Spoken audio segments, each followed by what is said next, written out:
Thank you very much to be here with us.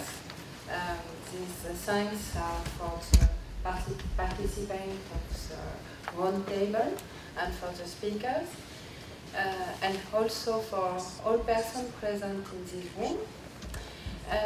This morning we talk a lot about intersectorality and about its implementation in different countries. And we saw that this implementation is very different without without success in different contexts, in different geographical situations. So now I propose to you to discuss about the main topic of this presentation and also to the key points. What is the more important for you for intersectoriality? And first, I will propose to the participants of this roundtable to present themselves. You know some of them, but for the new participant, please, Marco? Paolo, sorry. Thank you. My name is Paolo Contu. I'm Vice President for Europe of International Union for Health Promotion and Education. And this is the main reason because my main role for being here. I'm also Professor of Public Health and Health Promotion in the University of Cagliari in Sardinia in Italy. I think presentation. My name is Nasser. I'm Associate Professor in Health Promotion from Shaikh University of Medical Sciences in Iran. I'm also co-chair for Scientific Committee of UNESCO Chair on Health and Global Health and Education, and also I'm Associate Editor for Health Promotion International Jourdan. Hello, I'm Nicola Gray from Manchester in the UK. I'm the Vice President for Europe of the International Association for Adolescent Health. So I come very much from the community of clinical health services and health services research. I'm a pharmacist by background, and I'm very pleased in this role to be supporting the UNESCO Chair as one of the partners through IAAH. So my first question will be to Paolo, to Nasser, and to Nicola. What is for you the main point to keep in mind about intersectoriality from you, from you listeners this morning? I think that I have maybe 2 points that are very related. Yes. I think it was one of our last points about awareness. So the need to understand each other. When I was preparing, I was thinking, before coming today, I was thinking, looking at my experience, that very often one of the difficulties, the fact when we work as schools, university, neighborhood, private sector, we think sometimes that we have the same vision and the same mission. And when public health service are going to the school, they think health or disease are the most important things. And in my experience, very often schools are telling, but for us, the main thing is literacy of people, is not disease. And so you cannot ask us to give 6 hours for this every week. But the same could be on the opposite side when they ask to someone for health service to go there. And this is also related with language and words. I had an experience just 2 days ago. It was in academic area, but working with people from engineering, not from, and for economy, not from public health and health promotion. And we were just using some simple word for me, resilience, And it was clear that it was something completely different. But also think to stakeholders. For me, it was clear that when I talk about stakeholders, I'm also talking, more than also, I'm firstly talking about the people, about community, about citizens, and for other persons there, stakeholders mean only institutions. Or also health promotion was, in Italy, this has happened very often, was related to lifestyles, not with power and empowerment. So if we are not aware about this and we don't share language and missions and visions, probably it's very difficult to work together. I think when we talk about intersectorality, it might be good to define what do we mean by section. To me, section or sector means whatever border that divides concepts, divides people, or divides organization. And I think we need to have a section, as Marco mentioned. We don't need have milkshake, we need some salad. And the second point, I think, for us, especially in public health, in contrast with medicine, we need to consider that there is no choice for us to think about intersectorality. It's a must. I mean that well-being cannot be defined or cannot be achieved just by a health sector. Everybody knows that about 75% of determinants of health are within other sectors that we have borders with them. So for public health, we need and we have to have collaboration of other sectors, because the factors who shape people's health are within other sectors, not in our sectors. And the third point, I think, it's about the way that we understand, the way that we define problems. It would lead the way that we solve the problems. So I think as long as we define problems in a not holistic way, our solution also would lack that holistic approach. When I did my PhD on health promoting the schools in more than 10 years ago, my question was why schools do not care about health, how we can make them to collaborate with us. But very soon I changed my question, why we as public health people do not understand the schools. Mm-hmm. So I mean, it's very important. I've been doing research on collaboration of 3 different groups: schools and health sectors, media and health sectors, and also community and health sectors. In all these 3 research areas, I understand that maybe the main problem starts from us.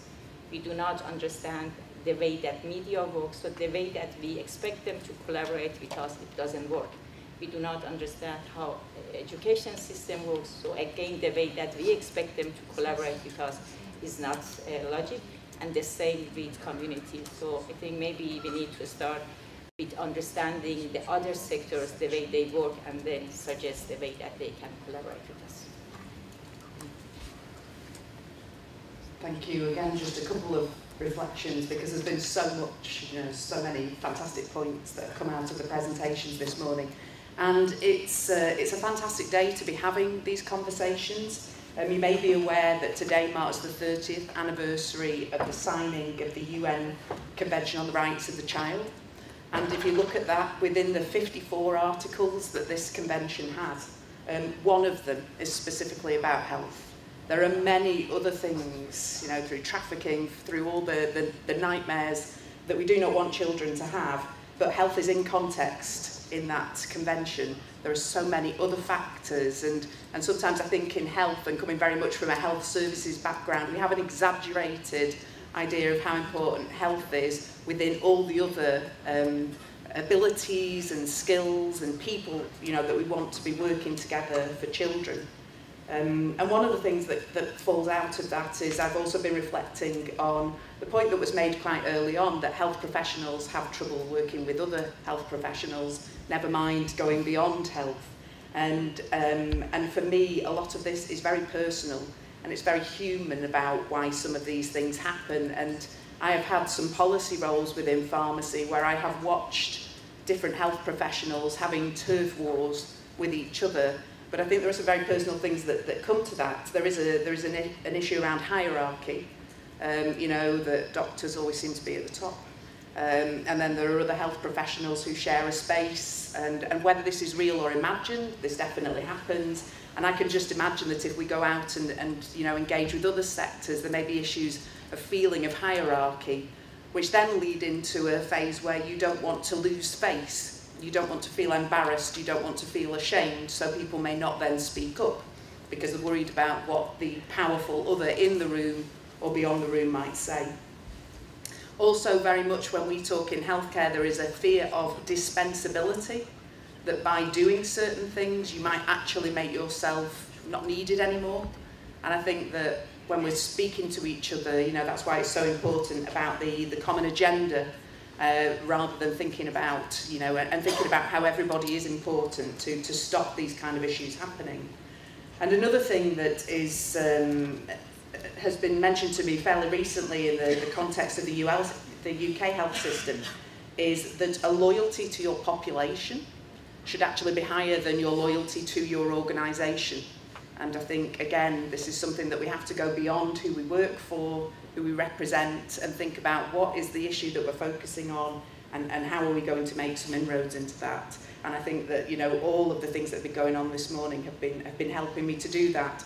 Because I think that in health services, we look very much at prevention of risk, whereas I think what we are trying to do here is think about a true approach to wellness, and from that, then the risks will take care of themselves.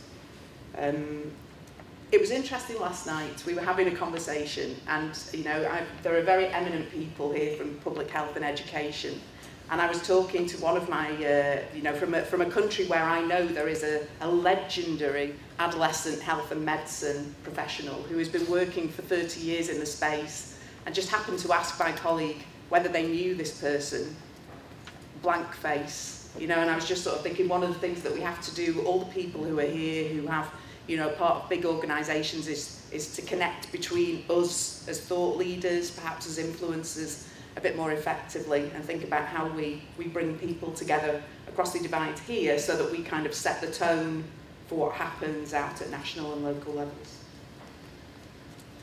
Thank you.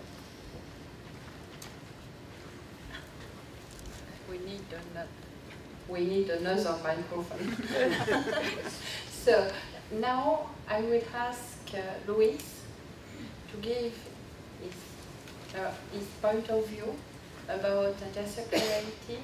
And at the beginning of this morning, you asked us about the position of intersectoriality in health promotion. What is your point of view? Thank you. I think that the intersectorality approach is quite the thing in health promotion because it brings us to the social dimension of health.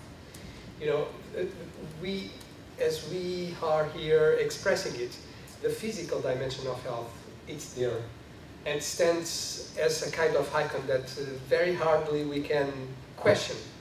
But as we are all aware, the health is not only the physical dimension of the human being. So you have the spiritual dimension, the social dimension, and the mental dimension if you want, and you can also increase these dimensions.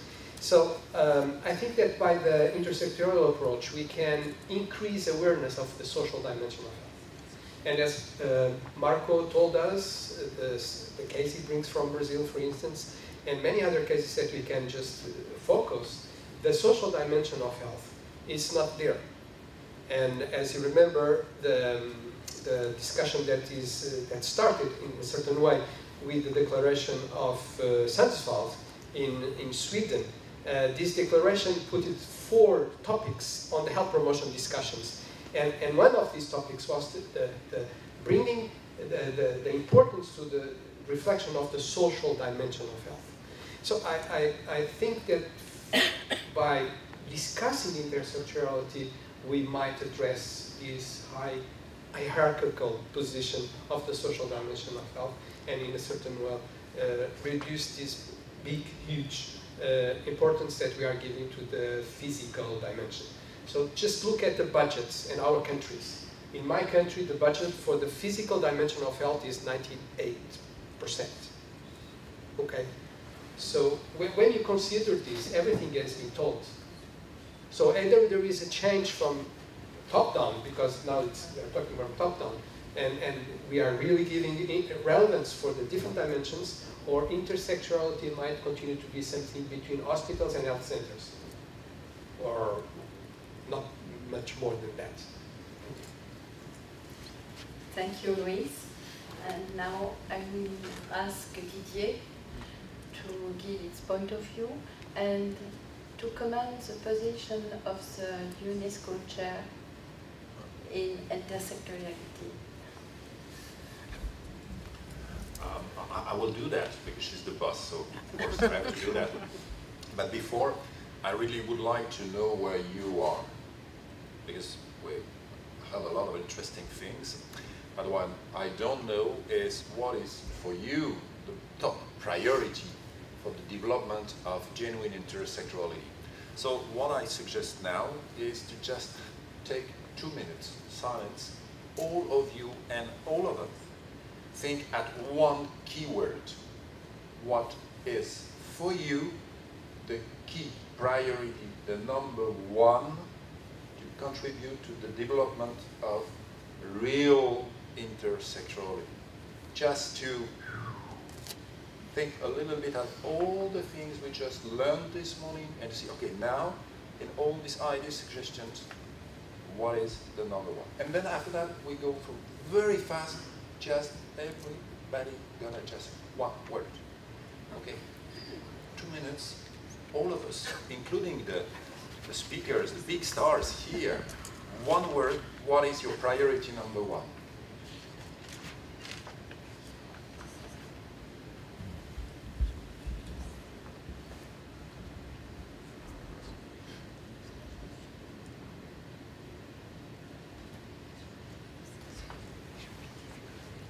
Your priority number one for the development of intersectorality. Here we go. We just came here before. Sorry. No problem. You can say Joker. For me, it would be One word. co-construction. Co-construction. Great. Duel.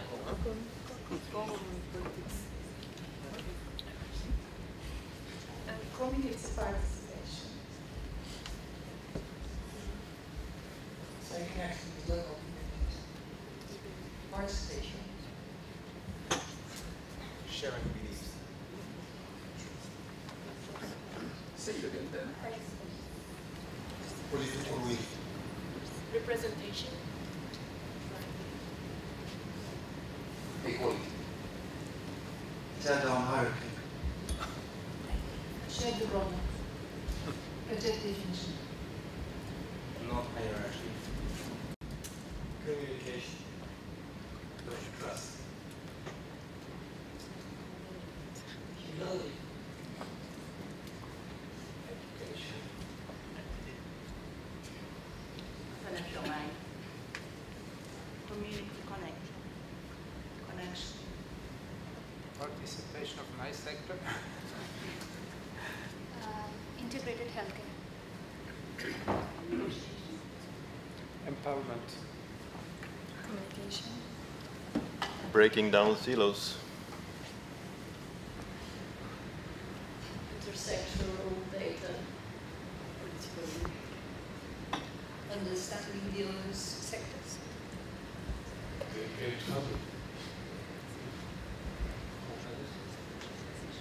Communication. Authenticity.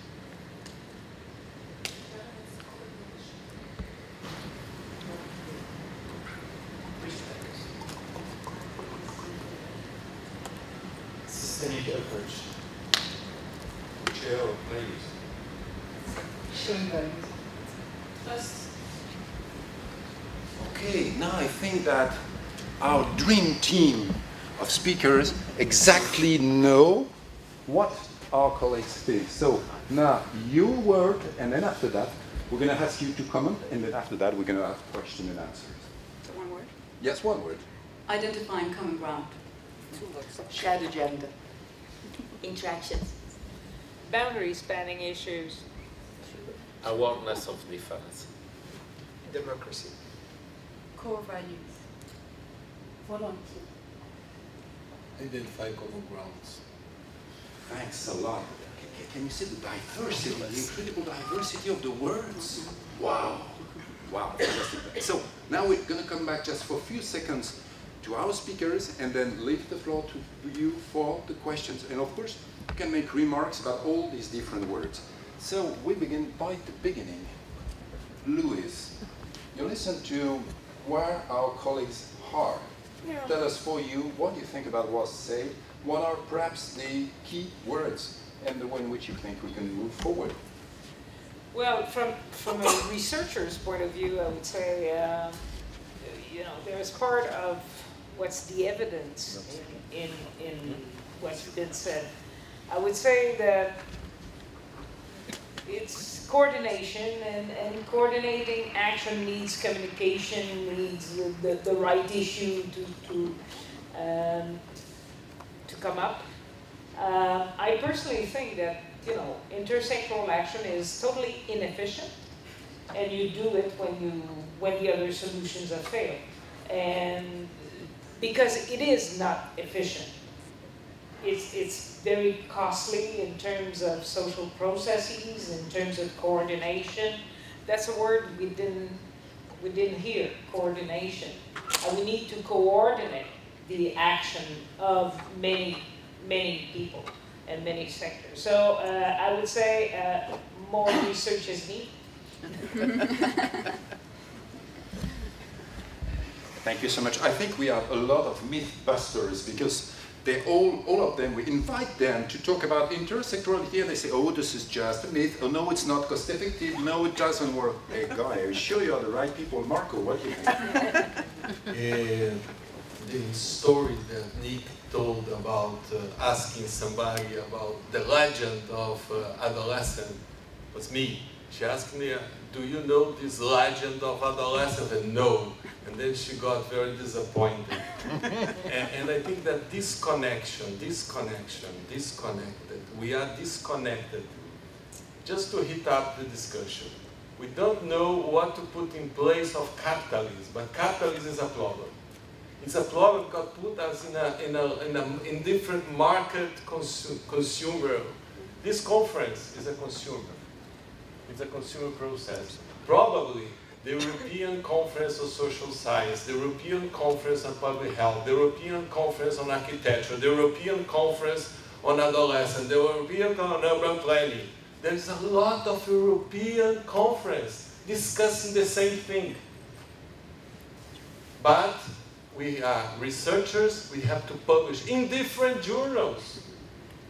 Different journals may be discussing the same thing. In New Zealand, I said that in a table with Michael Marmot, and he told Marco, you are a juvenile man saying that capitalism is a problem. If you go to the WHO and say to the director of WHO that capitalism is a problem, she or he goes, get out of here. Okay, but we have to think about that. We don't know what to put in place in capitalism, but capitalists make these disconnections. Because we are in consumer silos, consuming different things, and this separation, this fragmentation is part of the system. And I think that the problem that we have is about disconnections. And capitalism is a disconnected system because there are different nestles, because different type of consumer, diversity, and things like that. And capitalism is very clever, very, very clever, because you all the time listen what people want to buy, want to say, and we carry on disconnected. And I think that we have to think about these disconnections. And I think that disconnections happen at local level, at macro level, global level. And I don't know the solution, but I have to put this as part of the problem as well. Thank you very much. So some of you talked about knowledge production, and yes, this is a priority. A lot of you talked about political problems, funding problems, and yes, it's linked to political change. What's your reaction? I don't know if it's a reaction, but as an academic, I am a researcher, but I am also an educator. And we have spoken about communication and breaking the silos. And for me, the first step for breaking the silos is reconsider the way we educate the professionals, and particularly the health professionals, and also the other professionals. So I think that this may be a really upstream action, but this really strongly influences what the teachers, the health professionals are doing every day at the local level. And I think that as academics, we also need to take into consideration that part of our work, that is the way we educate the professionals. This is my reaction. Yeah, thanks. People this side and people there talked also about education. So as far as I understand, knowledge production, political changes, education of the people. I don't know if what I can add to that. My reflections on today, well, reflects very much what's already been said. I particularly noticed your comment, Margaret, on how intersectoral action is often suggested when there's no resources. And this reflects very much my observations. And I think when you say intersectoral action is a myth, I don't think it's a myth, but I think it's associated with these myth-like qualities which we need to deconstruct. And one of them being that it's very cost-effective and it's an efficient way to act. So reflecting what you said, Louise, it is not very efficient and effective. It's costly to do intersectoral action, and it's a last resort when we are dealing with wicked problems we can't solve in the independent sectors and silos. So I think that's well, an important, and then yeah, I'll leave it at that. Thank you so much. So, knowledge production, political change, education, and having a realistic discourse about what is intersectorality, because you know in public health, intersectorality become a new moral.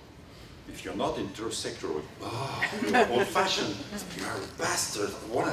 How could we not say that intersectoral is good for all of us? You say we have to be realistic and clear. We are talking about very, very serious things. Thank you very much. So, Nikki.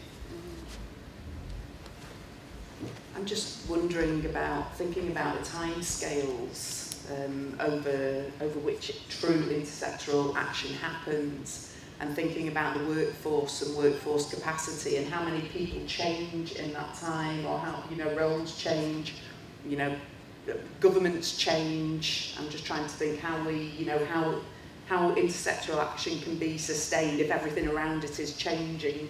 And you know, some of the work that Louise has done, where she's trying to take away the context from what is actually happening and see the thread through that, I think is really interesting. And again, being in health services research, just being exposed to some of these theories and methodologies. I mean, you know what it's like in healthcare. If it's not a randomised controlled trial, we don't care. You know, and not valuing other sources. And as a qualitative researcher in health services research, I have been fighting this corner for years and years and years, that's not the be-all and end-all. So I think that, you know, understanding different ways of working, different ways of capturing data, and having things that, as we've had today, that are not theoretical, that are empirical, you know, and draw on real-life situations is going to be very important moving forward to truly understand. Thank you so much. Knowledge production, political change, education, having a realistic discourse, producing and having attention on a variety of knowledge, methods, approach, and also think at the time. Master Anne. Coming from a complexity science background, the way that I look at intersectorality is also looking from the complex system or simple system. You know, in complex system, agents have autonomous decision-making power. When we look at our human body, we have different sectors working together. It's brain, it's kidney, it's heart. But never one of these sectors think whether it wants to collaborate with other sector or not. But when it comes to society, we have this freedom to choose. I choose not to work with education sector. The second point is that no matter which sector we are going to deal with, we would deal with a gatekeeper. That would be an individual person, whether it's the head of that department or whoever that person is. And I think there are some universal characteristics of of individuals, no matter which religion or which sector they are, and that individual people, everyone is looking for gain and trying to avoid lose. So it's a gain and lose kind of game.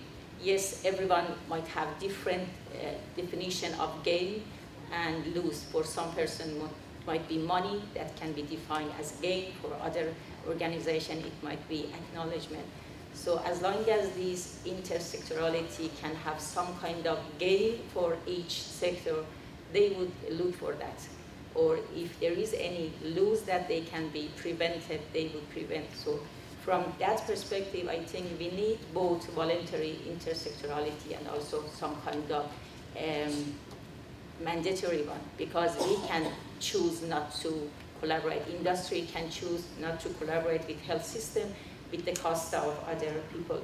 I just give you one example of one project that we have at national level. We wanted to get industry to collaborate with health system. So what we did was developing a national festival for shared responsibility and accountability for health. So we asked all organizations, especially industry, to voluntarily report what they have done in terms of health. And the reward or gain was acknowledgement at national level, and they would get their reward from the president of the country. So just through this festival, we had the first year 93 organizations, the second year 193 organizations that voluntarily reported, and especially for the second year, they tried to do something else, then they can have something to report on. So I mean, as long as this intersectorality doesn't have, as it was mentioned, any added value for that organization, I think it wouldn't be sustained. Okay, so now it's Paolo. I had two things came in my mind after this discussion, but always for. But first, I forgot what first now. Anyway. One is the idea that we need to be more pragmatic, because we are looking very often that we need the might of participation, the might of intersectoral collaboration. Something when I introduce participation with my students, I'm telling that maybe we are interested in deciding something, but we are not interested in deciding how water will become clean and where water can be drinkable. I can accept that this is doing technical. So, as Louise was telling, intersectoral collaboration can be very expensive, can be very difficult to do. So, I use when I need, but I don't have to use everything because I have to use. Probably in public health and health promotion, we had done in the last 20 years too many things because it was the moment to do. A second was about education. Someone was talking, maybe you were talking about this. I was thinking that very often, I always tried to put together different students of different training to have some parts together. But very often I have a feeling that some of my colleagues are trying more, and also some professional organizations are more trying to build identity of professions. And so, for example, to use different language to tell the same words, to use different methods to do the same things.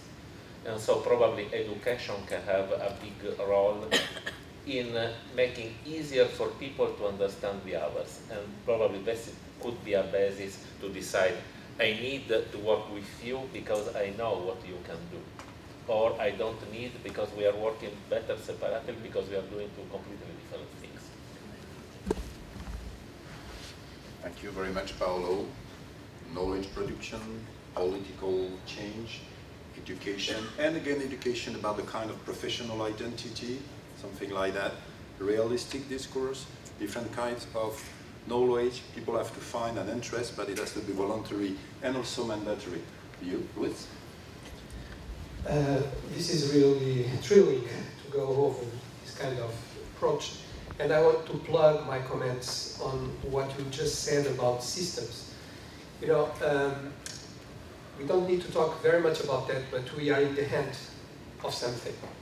Call it whatever you want. And we feel this in many sectors. And we have one of two possibilities. Just to, like old trees, put the head in the ground and move on until the end comes. Or we just look what is going on and take care of it. And it's not for nothing that the 5 principles of health promotion, the last one is sustainability. And we are dealing with these issues today in a totally different way that were proposed when the Ottawa Charter was put it out in '86. To consider sustainability, we come to another concept that is the concept of entropy and chaos, if you want. Now, our body works in a totally different approach that we as social human beings, we have been working during the last decades based on the political approach of capitalism. Now, if we continue to argue the benefits of intersectoriality from this perspective, this is an end road. Because people will ask us about how fair it is to spend resources and spend time in something that is not effective. Okay, so we cannot continue to argue on this paradigm. We need to change the paradigm. And we need to do this, and someone has to take the lead, or someone has to put the word out, that we need to change paradigm. Now, if you allow me, health promotion is positioned in a way that can help on this paradigm shift. And my words would be that if we really want to move from, you know, nice discussion and nice people talking about nice things and change things, we need to unite our efforts. So I want to end up with this call. Please, how are you doing on intersectoral approach in health promotion? You know, we have a section, the health promotion section, that is behind this event. Please come to our section business meeting that will happen during this conference. Make your voice there present and make your person heard. So we might change the shift of paradigm that we need. I'm not saying that health promotion is the solution for everything. I'm just saying that health promotion needs to be there in the discussion of it. And you know why? Are you aware that we'll have a conference next year, the World Conference in Rome? Have you heard about the next World Conference in Rome? Now take care of this. Health promotion was not part of the tracks that were proposed for the World Conference. So we needed to fight for a place in the World Conference next year in Rome. I'm just giving you a very, very simple example how close we are to extinction. So let's cooperate, let's make this happen in our own field of activities. And I would say that the paradigm shift, it's absolutely needed today.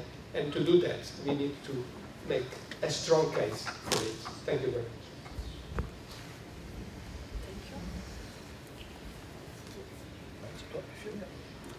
Thank you very much. Thank you very much for all participants or speakers. And before to close this session, I will have a last question. But this last question is for you. You were present in this room. After this topic, after this speech of this morning, after this comment, do you want to work with intersectorial approach? Who is yes? Please? I think we can take a picture of this room. Because, yes, because after the negative points that a lot of people highlight this morning, we are still involved in this intersectorial approach. And I think it is the best way for all of us to be active in health promotion and in public health. Thank you for your presence. Thank you for your participation and for your involvement in intersectorial approach. Thank you.